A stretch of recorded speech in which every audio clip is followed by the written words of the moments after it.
Ka Gospel Lukas kadalong bakat pra dakot kendai hadukat sao. Pharisi bat unong krong kajana. To some who were confident of their own righteousness and looked down on everyone else, Jesus told this parable. 2 men went up to the temple to pray. One a Pharisee and the other a tax collector. The Pharisee stood by himself and prayed, "God, I thank you that I am not like other people, robbers, evildoers, adulterers, or even like this tax collector. I fast twice a week and give 1/10 of all I get." But the tax collector stood at a distance. He would not even look up to heaven, but beat his breast and said, "God, have mercy on me, a sinner." I tell you that this man, rather than the other, went home justified before God.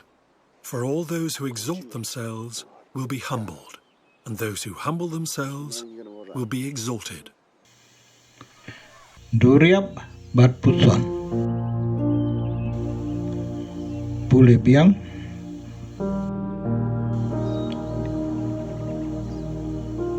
Lenong kat pra dakot kendai hadukat sao. Udisu ulakran sakane ka Pharsi ha kibriu kiba Kenya la de kiba hok bat kiba ibenya ki wepat. Angut kibriu kilalek kiu sa temple bantuai. Uwei ulalong Pharisi, uwei unong krong kajana. Pharisi ula yang kerpang bat ulan tuai. Ngai ngu yame ko blay bangamlong ubalalot. Ubale bomhok ne uba auria kum gwe pat kibriu. Ne kum utai unong krong kajana. Nga sa tingit asen citayo nga ay ya kasi bentana kasi po na katingyo jonga. Andre unong krong kajana ulay yang sa tingay klem nuod wat ban kemir ya laki kemat sapne. Ulatir ya laka sadem bat ulaong. Ablay tu isne yang unong pom. Ngao nga pi lapang kudu disu ba uli ubriu utu wepat. Ulaman riu hok kakmat ublay aba ulalay pai selaying. Naba ya uba pen kraw yalade en pen red bat uba pen red yalade en pen kraw. Kakubor babau turai. Duriap bat puson.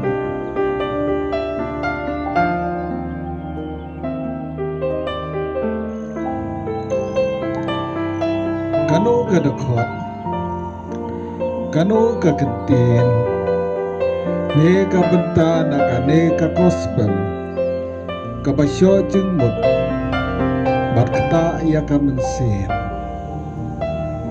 Puson, rikendong ya ka, bat em seni ya ka.